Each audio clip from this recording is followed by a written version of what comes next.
బీసీలకు విద్యా ఉద్యోగ రాజకీయ రంగాల్లో 42% రిజర్వేషన్ల సాధన కోసం ఉద్యమాలు చేస్తున్న బీసీ సంఘాలకు అండగా అన్ని రాజకీయ పార్టీలు ఉండాలని చెప్పి మేము డిమాండ్ చేస్తున్నాం।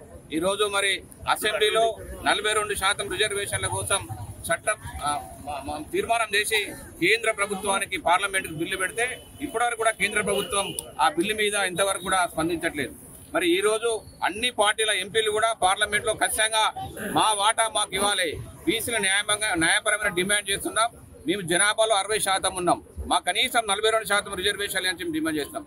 ఈ రోజు మరి ఎస్సీ సోదరులకు వారి జనాభా ప్రకారం వాళ్ళకి రిజర్వేషన్లై, ఎస్టీ సోదరులకు వాళ్ళ జనాభా ప్రకారం వాళ్ళకి రిజర్వేషన్లై, చివరిగా ఓసీలకు కూడా వాళ్ళు 8%, 9% ఉంటే 10% ఈడబ్ల్యూఎస్ రిజర్వేషన్ పొందుతున్నారు। అంటే ఎవరి జనాభా ప్రకారం వాళ్ళు రిజర్వేషన్ పొందుతున్న తరంలో మరి బీసీలు 60% ఉంటున్న బీసీలకు కేవలం విద్యా ఉద్యోగ రంగంలో 25-27% రిజర్వేషన్లు, స్థానిక సంస్థల్లో 19-20% రిజర్వేషన్ మాత్రమే పొందుతూ చాలా తీవ్రంగా అన్యాయం గురేది మాత్రం బీసీలు। కాబట్టి మేము న్యాయమైన డిమాండ్ చేస్తున్నాం, మేమెంతో మాకంతా వాటా అయ్యాలని చెప్పి మేము బీసీ సంఘాలకి అడుగుతున్నాం। కాబట్టి మాకు 42% రిజర్వేషన్లైనా కనీసం విద్యా ఉద్యోగ స్థానిక సంస్థలు ఇచ్చి మాకు ఖచ్చితంగా మేము అడుగుతున్న డిమాండ్కి ఈ కేంద్ర ప్రభుత్వం స్పందించాలని చెప్పి మేము ఉద్యమాలు చేస్తున్నాం। ఈరోజు run for social justice fair మీద ఈరోజు అన్ని జిల్లా కేంద్రాల్లో దాదాపు 1000 మంది బీసీ ప్రజలతోటి ఈరోజు run for justice public garden నుండి అమరావతి మేము చేపడుతున్నాం।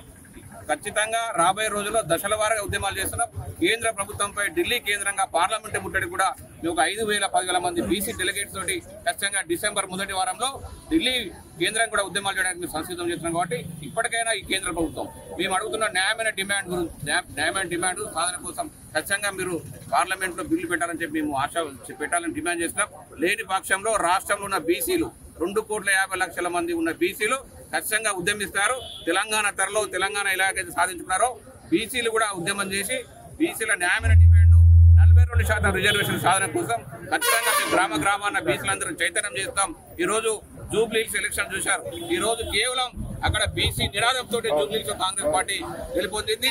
అది కాంగ్రెస్ గెలుపు కాదు, బీసీల గెలుపుగానే భావిస్తున్నాం। కాబట్టి రాబోయే రోజుల్లో ఏ ఎన్నికలు వచ్చినా కూడా బీసీ అభ్యర్థిని గెలుపొందడానికి 60% ఉన్న బీసీలు ఖచ్చితంగా ఐక్యంగా ఉండి ఆ బీసీ అభ్యర్థి గెలుపు కోసం మేము ముందుండి ప్రయత్నం చేస్తాం। కాబట్టి ఈరోజు ఖచ్చితంగా మా వాటా ప్రకారం మాకు సీట్లు ఇవ్వాలి, మా వాటా ప్రకారం మాకు అన్ని రంగాల్లో కూడా మాకు విద్యా ఉద్యోగ రంగాల్లో రిజర్వేషన్ అని చెప్పి డిమాండ్ చేస్తూ ఉద్యమాన్ని దశల వారీగా ఢిల్లీ కేంద్రం ఉద్యమం చేసి ఖచ్చితంగా బీసీలు రిజర్వేషన్ల వారికి కూడా మేము పోరాటం ఆపమని చెప్పి చెప్తున్నాం। రాష్ట్రంలో కాంగ్రెస్ ప్రభుత్వం ఏర్పాటు చేస్తే బీసీలకు 42% విద్యా ఉద్యోగ అదే విధంగా స్థానిక సంస్థలలో రిజర్వేషన్ 42% ఇస్తారని చెప్పి ప్రామిస్ చేసిన విధంగా చట్టం పెట్టి దానికి ఒక బిల్లు పాస్ చేసినప్పటికీ కూడా కేంద్రం అదేవిధంగా రాష్ట్ర గవర్నర్ కూడా దాన్ని అడ్డుకోవడం జరుగుతూ ఉన్నది।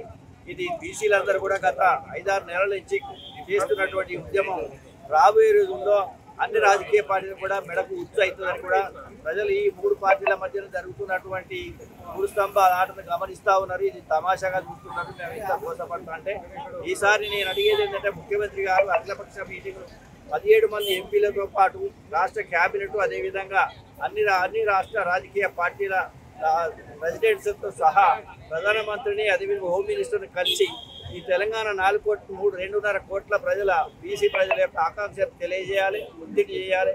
అదేవిధంగా కామారెడ్డి డిక్లరేషన్లో ఉన్నటువంటి అనేక అంశాలను కూడా కాంగ్రెస్ ప్రభుత్వం వెంటనే అమలు చేయడం ప్రారంభించినట్లయితే ఈ కాంగ్రెస్ పార్టీకి ఉండేటువంటి చిత్తశుద్ధిని ప్రజలు అర్థం చేసుకుంటారు। జూబ్లీహిల్స్ లాగానే మళ్ళీ రాబోయే ఎన్నికలన్నింటిలో కూడా బీసీలందరూ కూడా కాంగ్రెస్ అండగా ఉంటారు। మిగిలిన పక్షాలన్నీ కూడా ఒకరిని న్యాయంగా పరిశీలించినట్టయితే ప్రజాస్వామ్యం పెద్దంగా అన్ని పార్టీలకు కూడా మద్దతు ఇస్తారు। చరిత్ర సృష్టించినోడు ఇప్పుడు ఆ చరిత్రని తిరగరాయబోతున్నాడు। అబద్ధాల గోడల్ని బద్దలు కొట్టి నిజాలను రాగా మీ ముందుంచబోతున్నాడు। నిజమైన వార్తల కోసం వెంటనే డౌన్లోడ్ చేసుకోండి రా యాప్ని।